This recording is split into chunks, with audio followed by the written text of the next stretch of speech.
I'll start recording now. Thank you so much. So I don't have a set of questions. I don't think Linnea has too. We just wanted to hear from you because also Dicte told me that you're really expert. Yeah, well, experts.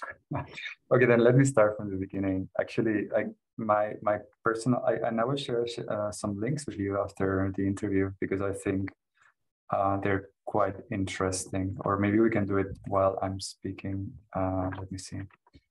So the first one is that I want to share with you about my personal journey. I think that's like the first thing that makes sense to start with. So I was living quite a mainstream life. I'm an engineer and I was working in Germany. I had a pretty common life in terms of middle class, stable job, etc. And then in 2011, I started to learn because there was this movement in Spain called Indignados, which then it was inspired by the Arab Spring, and then it also led to it was like the predecessor of the Occupy Wall Street movement. And all of those kind of social uprisings from the middle class, they were showing that there was something lacking structurally, very big. And in Europe, it was very strongly related to the crisis that we had experienced in 2008. So by 2011, and I don't want to be super extensive, but by 2011, my life is pretty sorted, I would say. So I had a job, I had a flat, I was living in a town that I liked, etc. And then this thing happened, and then I became really curious, and I started joining the meetings that the people had. There was a very big assembly that was self-organized in Madrid, and then there were replicas all around Europe.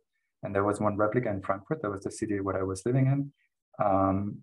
And I decided to join to just I couldn't understand. Of course, the crisis had also hit me. I lost my job, but then I got a new job.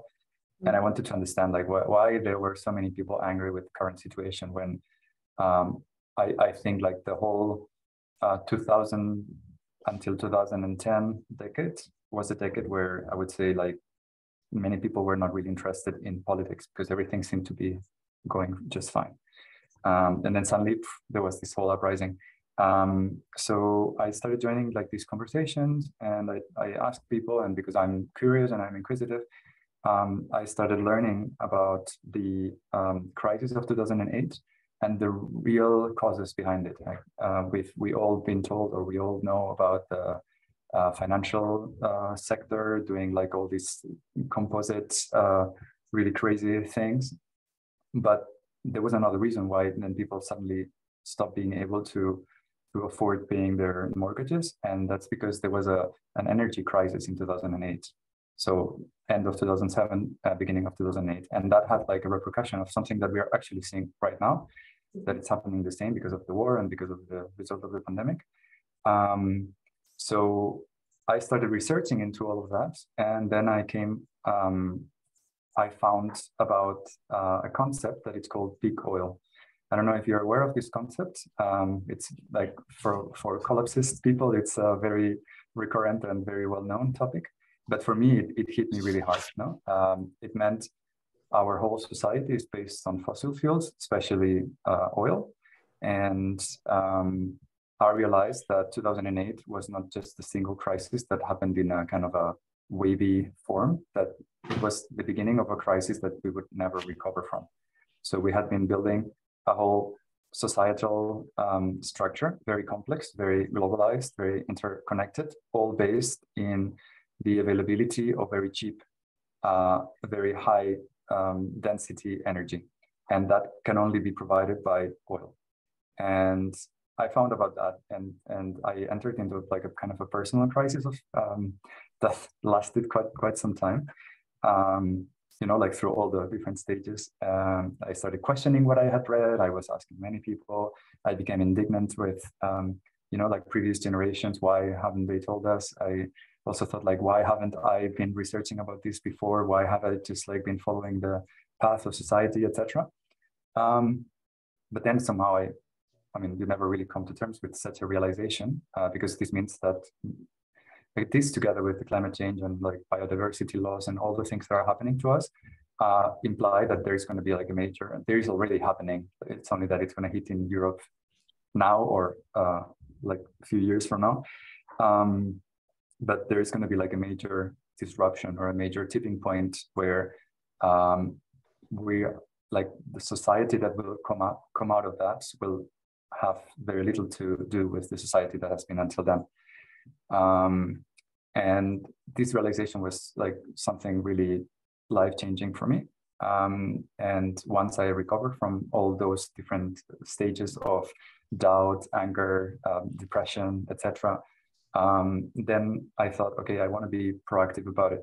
If I have been like leading all my life towards what the mainstream society had more or less intended for me, which was like, you know, like work on a normal job and then, you know, at some point, like, I don't know, retire and then live comfortably, but this was not granted anymore. So maybe out of practicality or out of like a very personal desire of survival, but also a desire of somehow making whatever I could so that the society would, you know, correct from that path. I went on a journey in 2013. Like I just took some holidays and I went alone and I reflected a lot, and then I came out of that journey with the realization that I didn't want to continue that kind of life, and I wanted to do something about it, and I wanted to be proactive about it. So then I invested like three more years until 2016 in like devising some kind of plan, or, you know, like researching about like what is it that I could do. And at the same time, I was also researching more about the problem. And then I found out, or my conclusion, or one of my conclusions, was that it's not only one crisis, but all these crises are interconnected. And we have to approach that holistically. And I mean, that's a word that people keep on repeating nowadays, but it does make sense. Like you cannot just solve the ecology. You cannot just use renewables. You need to change how society is making decisions. You need to change how we treat each other. You need to change how we look into ourselves. You need to change our values, our economy, and many other things. And all of that needs to happen interconnectedly. And so that realization led me to find, I don't remember exactly how it happened, but then I found the world of Ecovillages. And there is already since 26 years now, there is a global network of Ecovillages. And within this global network of Ecovillages, they've done extensive things. And among some of those, they found like, what is it that defines what all the ecovillages have in common? Because ecovillages are, I would like to say, I mean, they're not my words, but I really love them. It's like living experiments of regeneration. And that means that there is not one ecovillage that is the same as another one. So, and what all of these ecovillages they have in common is that they want to approach this situation in the world that only recently we have started calling them crisis or collapse, but somehow some of them kind of knew, maybe I think within, that the society, the mainstream society was not working. So they have a holistic approach, and there is something called, and I will send this. I'll just note down all the things that I wanted to send you. Just a minute. Thank you. So they came up with something called the mandala of regeneration, and those are 4 areas where ecovillages want to be regenerative in the world at the same time, like holistically speaking. And those areas are social, economy, ecology, and cultural. And there is a 5th one called, I think, whole systems design. They keep on changing the name, so I don't know anymore. But the thing that I really loved about that is that all the ecovillages, they have this aspiration of really treating the whole situation in a holistic manner. So then I started approaching the ecovillage lifestyle, and that's how long story short, I ended up working for Team Europe and living in an eco-village. So this kind of short introduction that maybe wasn't so short, it's how I ended up in the world of eco-villages has everything to do with the collapse, because even before my fellow eco-villagers were aware of the collapse, or some of them they were already, but that was kind of my first motivation and inspiration to live in an eco-village and to try to do something about it, also to work for the network of eco-villages and try to expand the message of the eco-village lifestyle and how an eco-village lifestyle can actually help leading a more sustainable life. And now we come to the next part. I don't know to which extent, and that's my personal opinion, I don't know to which extent like the existing eco-villages or adopting an eco-village lifestyle cannot prevent the collapse. I mean, we're already past the tipping point, and that's my own personal opinion based on the research that I've been doing all these years.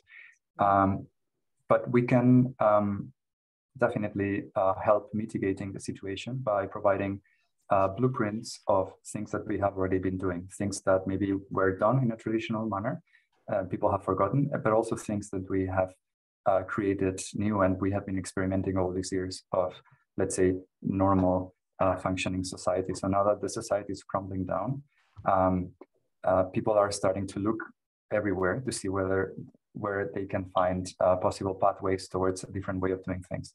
So the first thing that I want to say is, like, we're not avoiding the collapse. We cannot do that, but we can mitigate it, and definitely we can set up some blueprints for future societies. And that's a simple sentence or a couple of sentences, but that requires a lot of time to actually process. No, I don't know if you have heard about U theory. So also, for example, sorry, say it again. U theory. No. What is it? Okay, I can explain a little bit. I mean, I'm not an expert on U theory, but the approach is fairly simple. So I will add it to the list of links. So the U theory, what it says is that normally you have a problem, and then you do like a rational approach, and then you find a solution. But there, because the world that we live in is complex, and complex sometimes, or most of the times, cannot just be solved by approaching something rationally. Theory U has devised another way of dealing with that. And it's called U because you start, let's say, at the problem. I'm going to try to do it. So you do this thing, no? You start at the problem, and then you go down into, so this is the rational level. So normally you would go from problem to solution, but this you cannot do in a complex scenario. So you would go down to an emotional level to process exactly what does that mean for you, what does that mean for the community, what does that mean for the world. And I think that's very important as well. And that's part of the things that we have been doing in the event that we held here in Artera. I will tell more about that later. And then once you process at emotional level, you go into a level of acceptance or awareness. It's a level where you just are open to receive whatever comes from the world without feeling it or without thinking about it rationally. So it's kind of a really deep inner work. And from there, you try to collect those things. You go back to the emotional level, and then in the end, you go back to the rational level, and you try to connect all those things to come with, let's say, a more wholesome solution than the one that you would have come up to if it was just rational. So, yeah, so what I was trying to say is that this idea of like not avoiding the collapse and just mitigating it or being a blueprint for the future is something that people need to not only listen to and process on a rational level, but it needs to be like soaking in all kinds of different levels. And that's what we've been trying to do. I'll talk first about Artera, and then I'll talk about Chen. So in Artera, we held a workshop last summer already about collapse, and it was mostly about how individual people that were aware of collapse could integrate all those things that were happening, not only at the rational level, like what to do, but also how to feel into what was happening, how not to give in to despair, or how to deal actually with despair and all these emotions that come up with it. and then also try to be open to listening to things that you might not have been aware that you needed to listen to, or things that maybe your rational mind was kind of blocking. So we did that, and we did a weekend workshop that was very successful, and we were thinking about creating a second one. But then this transformed, because this year has been very special for several reasons. No, I mean, I think it's the first year where most of the people in Western Europe have actually felt that the collapse is actually knocking at our doors. Very much. So I mean, just a side note here. So I've been, I won't say like preaching or telling friends and family about the collapse for many years now, mainly since I started learning about that. And now, so today, or let's say this year could be the year where I finally can tell people I told you so, but it feels very sad to say. So I haven't been telling anybody. Yeah. So I secretly wished I had been mistaken somehow. Yeah. So this year, what we've done is we've expanded the concept of this event that we did last year, and we've created an event that I will also share the URL with you. That had like a two-step approach. The first one was inviting all regional collectives, not only eco-villages, but in general, like all kinds of social and ecological initiatives that wanted to do something about the collapse, or they have been already doing something about the collapse in these 4 dimensions that I was talking about, with the intention of working in these different levels with the collapse and coming up with concrete ideas of collaboration in a very local environment. So there is one thing about the eco-village movement. I don't remember who coined this expression, but it's something that I've heard several times and I resonate a lot with it. It's like think globally, but act locally. So that's what we're doing. We rallied somehow all the different collectives and communities that were around. So to say like, hey, you're not alone. You're not facing this collapse alone. We're also facing the collapse. We want to face it with you, but we also want to do practical things about it. I mean, not only practical things, but we also want to feel into the collapse with you. We want to share that grief with you. We want to open up to the awareness with you. So that's what we did in the first 3 days. It was very touching. It was very impressive. More than 70 people came here, representing, I think, more than 50 organizations. Yeah, it was very touching to see how many people were somehow like setting the importance of that enough so that to attend to this one. And unfortunately, there was another workshop or event meeting about the collapse that took place 1 week after this event in another place nearby. I will also share the link with you.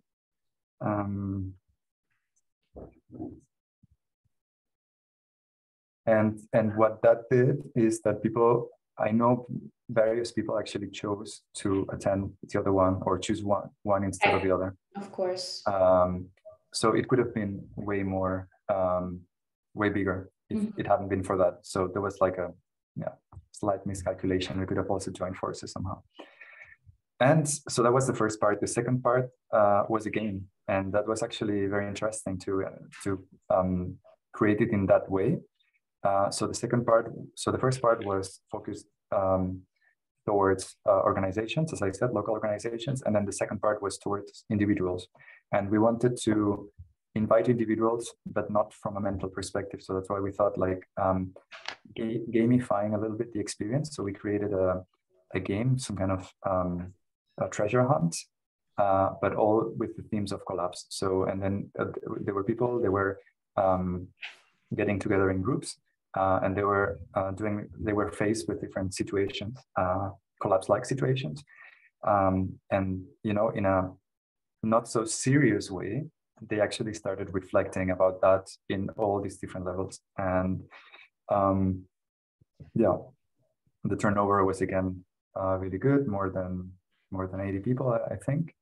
And some of them were people that had already been the previous days for the organizational meeting.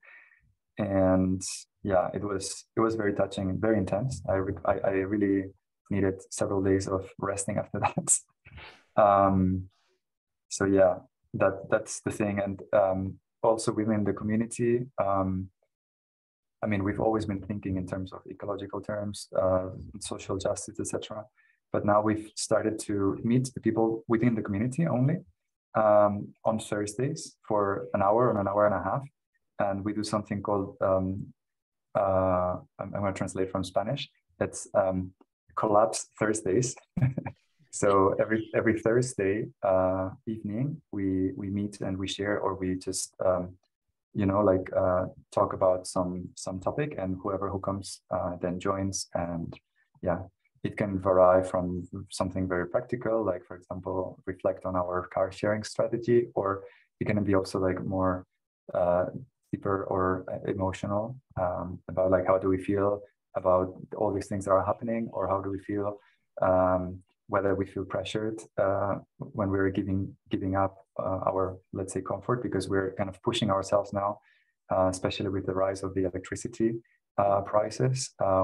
We're thinking hard of like how to really cut on all unnecessary things, right? And that of course hits also very hard in let's say behavioral patterns that we might have had, in our, let's say, previous life, pre-collapse. Yeah, so I think that's about Altera. And I'm sorry that I'm talking so much, but I think it's a topic that I have many things to say.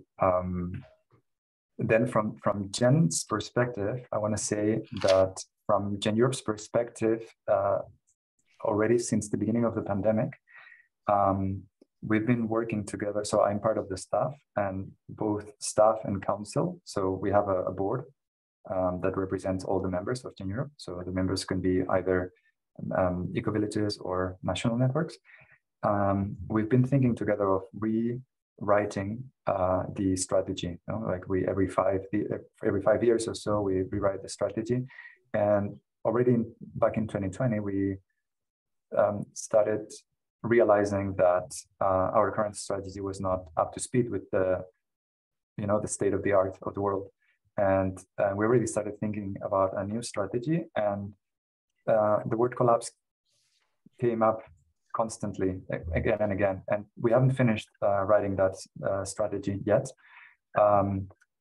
but we want to rebrand or rethink our strategy in the lines of we are aware that the society is facing several crises that are all interconnected, creating, well, I mean, we could name it collapse, we could name it whatever, like several crises that are hitting us at the same time.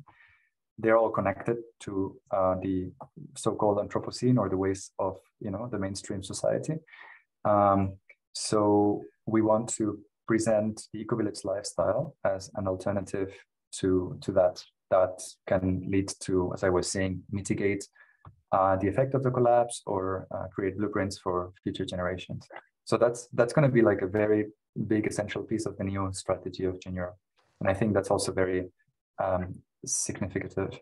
And we've also been like everything that we're doing already, like Lara, you already know that in the gathering we invited people already there also, where we're talking about collapse. I mean, now it's something that we cannot just it's so obvious, no? It's like the elephant in the room. So yeah. I just hope that we're not coming too late for that. And then one last piece of information. I know that at Gen International level, also because I'm part of that project, we're working on a project that I will also share the link with you. That it's called something like Resilience 2.5 degrees. And basically it's a funded project. And the main goal of that project is to create a database or some content about how the different ways of eco-villages can actually help, or they are, that they are resilient, or they're more resilient than the mainstream society, and how they can help to become a more resilient society as a whole, facing climate change. But I would think that this will be extended to like a full-on collapse, because like for several years we've been calling it climate change, climate crisis, but it's actually way more than that, and all of those things are together. Thank you, Angel. This was incredibly informative. Yeah, so let me process what you too much information. No, actually, in fact, Dicte was like, well, you need to speak with Angel. He's the perfect person for this. So what I find interesting is that it seems like even in Gen, the word collapse and this kind of collapsology, it's like a recent phenomenon, right? So you're saying, when did it happen? It didn't happen like with you in the moment of 2008, 2009. It happened kind of more recently, right? Yeah, it's very interesting, and it's because of what I was saying. I mean, like the world of ecovillages is so diverse that everybody came together and said, like, okay, we are regenerative and sustainable in all these areas, but people approach the ecovillage lifestyle for many different reasons. Like, some people want to live more in nature, some people want to have a more fair society, some people, I mean, there are so many reasons, no? Like, even they want to work more with inner work, etc. And I just happen to be one of the people that I know, I'm not the only one, that came to the ecovillage world because of the collapse. But there were not many. Like, when I joined the ecovillage movement because of that, I couldn't find so many other people. It's interesting to see that in Artera precisely there were more people that were resonating with that. That's why we kind of engaged with this collapse concept sooner than maybe other ecovillages. Yeah, and then how people have been, it's interesting how these things happen, no? Sometimes, like, when you talk to people about it in previous years, people say like, nah, this, and then somehow there is no like a specific point. At some point later in the future, you talk to the same person, and then they're like, yeah, obviously, we're going in a collapse direction. And it's like, what the fuck, Sorry, don't quote that. No. But so, and it's interesting that Arterra seems to be, maybe some communities are more sensitive to the topic than others. And you think it has to do maybe just by chance because some people meet in the place, or there's also like a geographical aspect. I'm wondering if this aspect of collapse maybe is not so strong, for instance, in communities in Denmark, for example, or maybe stronger in communities in South of Europe or Spain. Do you think there's a link to that? I mean, this is completely personal opinion, but I am pretty sure that societies that have been experimenting or that have been experiencing a certain degree of crisis more recently than others, they might be more aware or maybe more prone to believe in that. Like, I could imagine that there is more resistance in thinking in terms of collapse for countries that are more in the northern side of Europe, because let's say the mainstream society and the welfare state still kind of works. And I mean, hats off, but like, we haven't been able to do that in Southern Europe. And I know that in countries like Spain, Italy, Greece, countries that have been really hit by the crisis, especially since 2008, and they've been experiencing it way more. They have probably a bigger readiness to engage with that narrative. Yeah. And sorry, to add on that, because recently I've also been working in several projects with Eastern Europe, and I also know that Eastern European countries are way more in tune with the collapse narrative because they've been experimenting it already. Like, they haven't been out of that, let's say. Lina, do you have some comments or questions? I think. 1 second.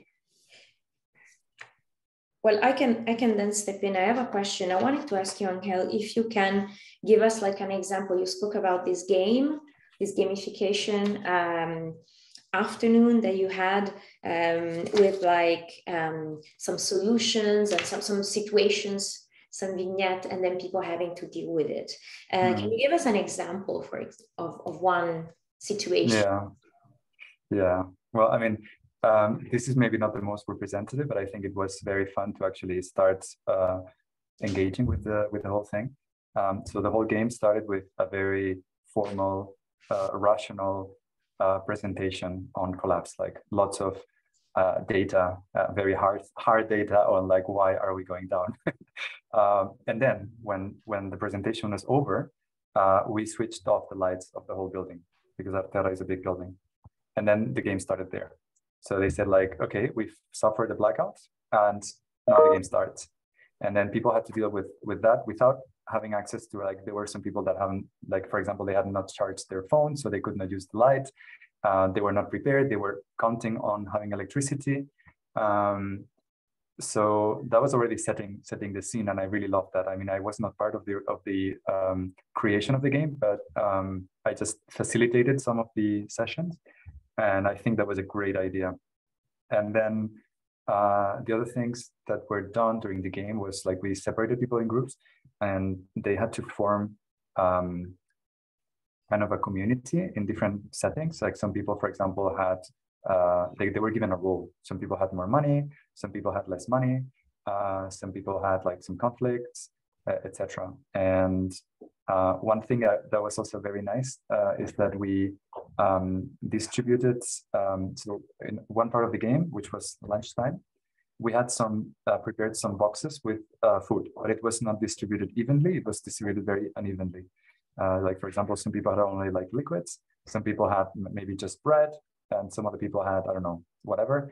And then whenever people were done with the previous task, they could choose. No? So it was like first come, first serve.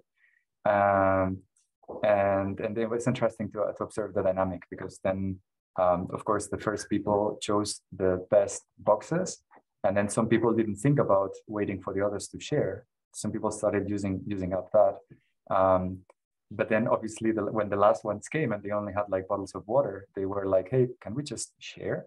And then there were moments of like, well, you know, like you came last, like, you know, like bad luck. But in general, of course, because they were all people that were really connected to finding a common solution, and the kind of people that came to play the game already very attuned with, you know, like social justice and doing things in a communal way. They in the end came up with, you know, like making a communal meal, sharing the resources. It was very interesting to see, like, it's only a game and already there were some tensions there. So that's a very good example. Wow. Amazing. Mm. Wow. Lilian, I want to add something because otherwise I have also another question. Sure. This is super enlightening. I'm kind of curious, do you have any academic or like nonfiction books or material that you think is really essential to how your worldview has changed? Yeah. I can try to compile a list. That would be amazing. There is one, I mean, there are two references that are kind of like, I always mention them, but they're unfortunately in Spanish. I don't think they've been translated. And thankfully for me, because I've been aware of these things, like there are two authors that have been completely essential, but and they've been writing in Spanish, but there are also many others that are writing in English, and probably I'm not aware of many other amazing things that have been written in other languages. Yeah.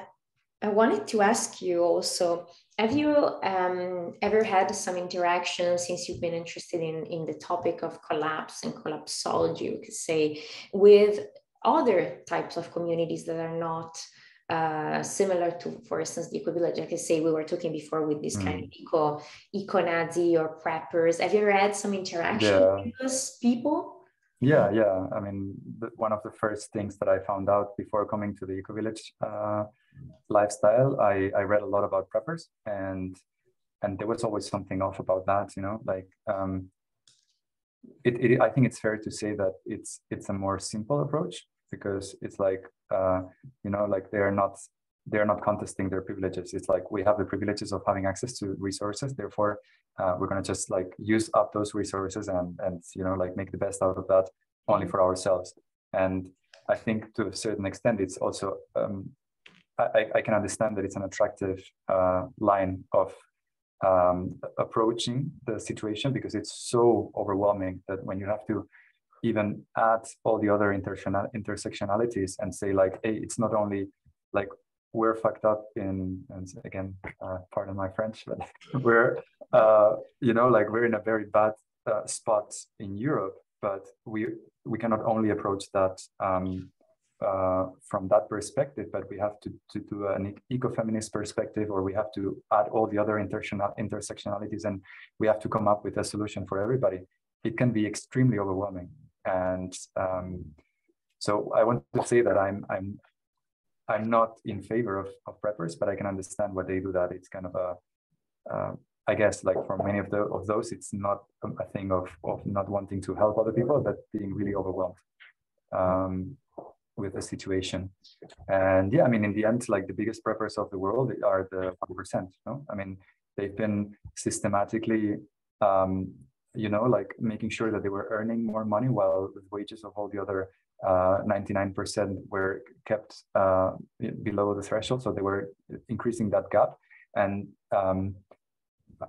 yeah, I mean, I'm not gonna like talk about any conspiracy theories, and I cannot say whether they were coordinated or not. But the reality is that what they've been doing is actually they've been increasing their wealth, because in the end they're going to be. I mean, some of them, they have also been like buying land and making sure that this land is protected, buying bunkers. And so we're gonna have like one of the authors that I've read a lot from, that I really like. He's called Turiel. I will share the link with you.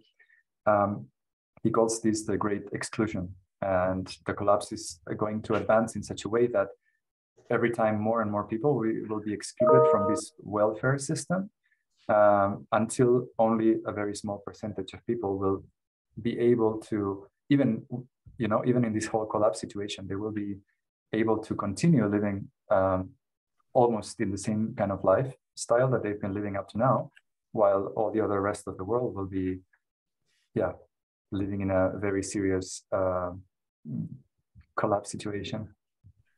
What is your favorite sci-fi movie? Wow, that's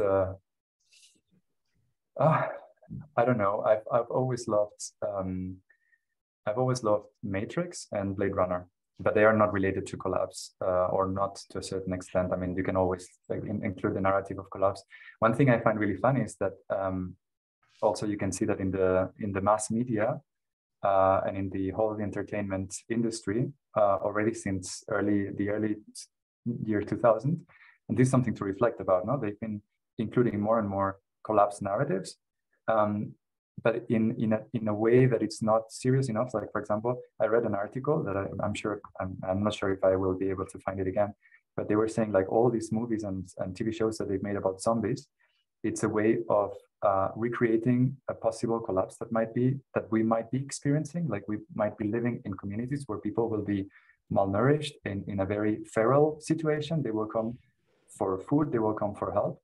And what they've done is they've replicated that, and they've turned them into zombies, so that you eliminate the moral dilemma of, do you want to, like, we don't have enough resources for everybody, do we want to help people that are coming, or do we want to just like shoot them down?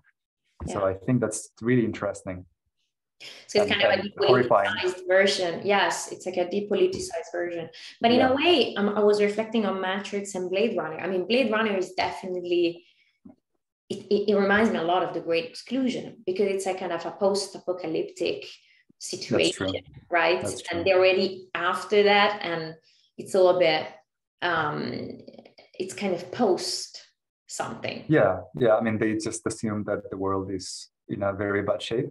But that's not the main point of the movie. That's why they only just assume it. Yeah. Yeah. Wow. Very interesting. Why do you think that there is so also, if you look at the mass media and the movies, even now, all these kind of Netflix series, so much emphasis is put on the negative, on the panicking aspect of the collapse. And there are so very few movies that portray maybe a utopian future, or that can be platform a reality like the Ecovillage movement. Yeah. I mean, I don't have I could only make a hypothesis on that. And I don't think, again, that there is a coordinated effort for that. I just think like the more apocalyptic plots, they sell more. Whereas the other things could be like more boring, I would say. But also there might be a willingness of normalizing certain things that are going to be happening no matter what. Again, what I said, like we're going to be able to mitigate that to a certain extent, but we're not going to be able to, all of us in the world, live happily ever after. So there will be a time where it's going to be really messy. Leah? What do you think the time horizon is for this? When do you expect the collapse will happen? Is it like in our lifetimes? Is it sooner? Well, I mean, that's like the $1 million question. And that's the one answer that nobody has ever gotten right. So I was very certain that the collapse would be hitting way sooner than what is happening. That's why I made like a sudden move. Like I did, I quit my job, etc. But then I've been proven wrong, and nobody knows exactly like how society, because it's so complex, so nobody knows exactly what's going to happen. There are several things that I can tell you for certain. So there is the reality of peak oil. So we are reaching already in this generation levels of energy production that cannot be more than the year before, meaning that a society that is based on perpetuous growth cannot continue working. And that's already happening now. So I would say collapse has already been happening for some time, and collapse is not like a Mad Max scenario. Collapse is more of, if you think in terms of, for example, the collapse of other civilizations, and here I could recommend a book by Jared Diamond called Collapse of Civilizations. That's very, very interesting. And for example, if you think of the Roman Empire, when it collapsed, it took approximately 100 years.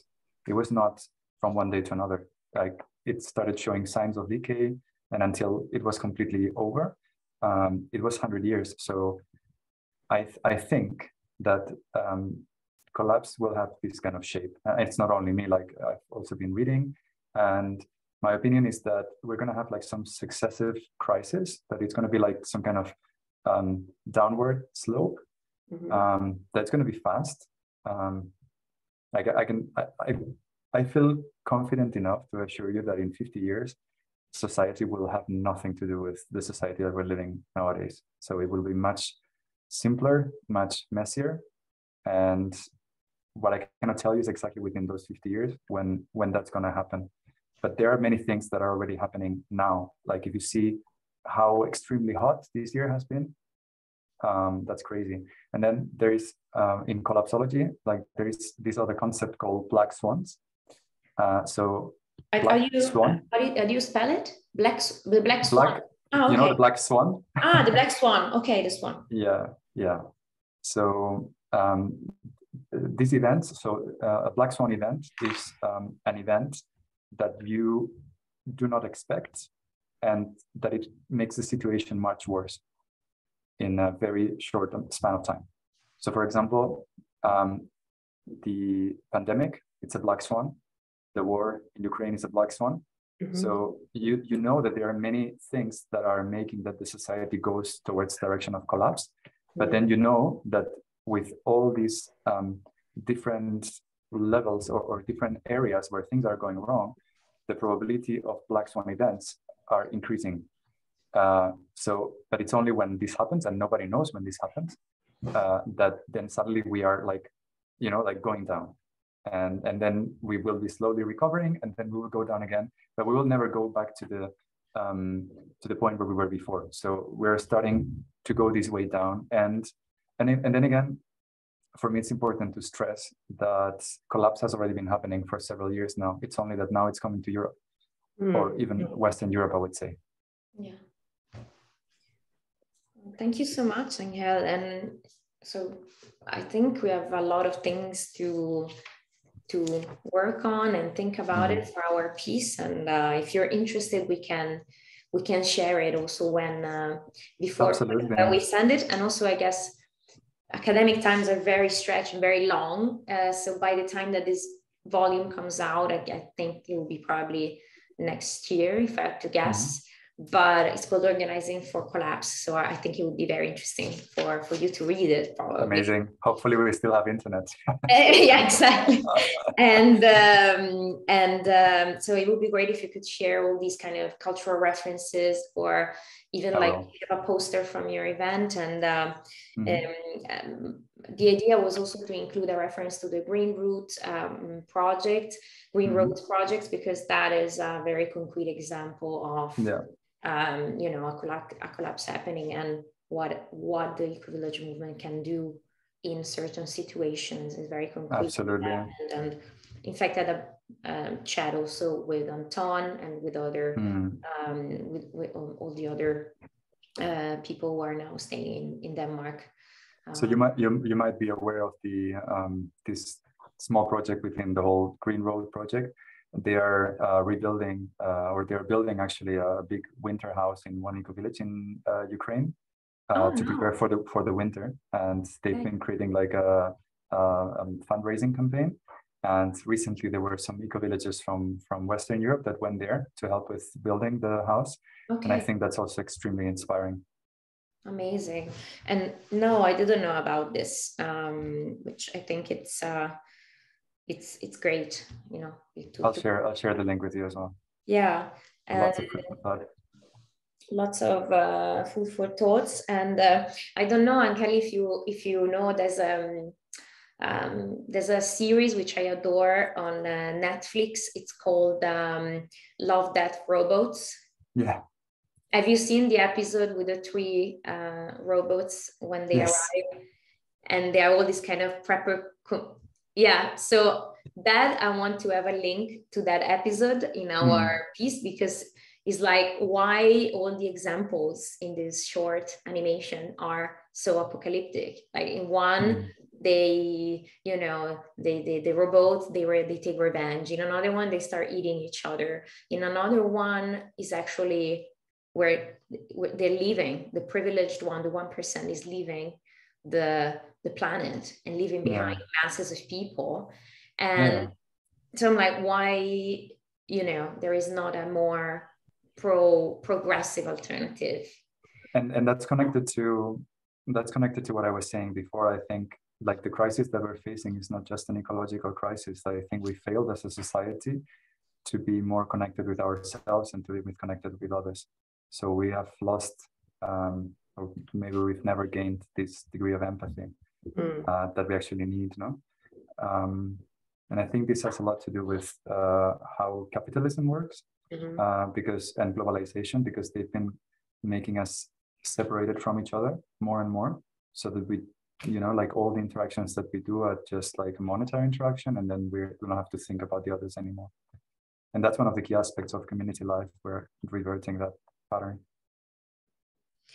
Yeah, well, thank you so much. So what I will do this afternoon is send you the module for consent, and we will also, if you have time and you want to share the material, that would be great. Yeah, I'll do this afternoon. Lina, you want to jump in? You want to add something, or? I don't have any more questions. It's a lot to digest. It was super enlightening. Very interesting. Thank you. Thank you so much. And yeah, thank you both for reaching out. I think it's also very important what you're doing. Like, I think we have to do a lot of labor, even if it's late for certain things. It's not too late to still like reach out to people and increase the awareness. So thank you. Thank you as well. No, thank you so much. And we will share the final result of our reflections. It's a creative writing. So it's not like the classic boring academic paper. It's more like a free note. So it's not going to be too long. And it's just like also our personal, I think, emotional reflection on this in relation to the role of the Ecovillage movement and collapse. So I'm thinking just I have a thought right now that maybe this interview could be also interesting for other people within the network or using our channels. So I was wondering if we could use this recording, for example. Yes, for sure. And then I will connect to our communications manager, to Fran, if you agree to that, and then maybe we can also share it through our channels. Yeah, for me it's fine. Linnea, are you? I think it sounds like a great idea. So I think that when I stop the recording, usually I get a video file and an audio file. So yeah. I can share them with you and help to maybe, I don't know, Google Drive or Dropbox, and then you can do with it whatever you prefer. Yeah, that'd be great. Amazing. And if you want, by the way, I think we can also think about, because, you know, my area of expertise as a sociologist and also Linnea's is the study of capitalism. And now, for instance, at CBS, where I work, the 21st of September, I'm starting a course called, because we're in a business school, Reimagining Capitalism Towards Just and Sustainable Societies. And we have the first part of the course in which we analyze capitalism from the different crises. So from an ecological, feminist, racial perspective. And then the second part, we look at the transformative strategies. And so we talked about we talk about, you know, how to change the way we do, for instance, the economy, the way we conceive the economy, the way we conceive consumption, the way we conceive our life. And there is a module, in fact, on ecovillages and intentional communities. So if that could be somehow interesting, and also because we come from that, if more recordings or event or podcast on capitalism, which I think it's sometimes not talked about so much within the Ecovillage movement, I think I will be. Oh, we did talk really? about capitalism. But and in fact, I think there should be more about it, because at the Gen Gathering, in fact, I asked many people about capitalism. But I think it's a common understanding that we have to move beyond capitalism in the whole Ecovillage movement. Yeah. But we see how it's very difficult to subtract yourself completely from it. So it's impossible. It's very difficult. I mean, capitalism will disappear with the collapse. It's just how are we going to rebuild whatever comes after? The question is, what if the collapse ends up in a form of capitalism that is even more extractive, even more exploitative? Because, you know, if I think about your great exclusion, you know, like, for instance, a few rich people living in compounds and in gated communities, and all of us basically being outside of this. So there's also this kind of increment. It will be a post-capitalist society, or will be a hyper-capitalist society? I think probably it will evolve into two different directions. And to me, the most interesting one is what's going to happen with everybody who is excluded. Yeah. Because probably the ones who are not excluded are going to be continuing their lifestyles in a very similar manner. Yeah. But also the good thing is, even if they're extracting, they only need to extract for the needs of 1%, which is then less. I mean, it's just like a compensation price, but there is not much that we can do about the 1%, I think. Yeah. Well, thank you so much. And also I'll share this and what is called the module, the consent module. Let us know what you'll do with this recording, and thank you so much. Obviously, yeah, thanks a lot to you. To you. Thank you. Have a good day. You too.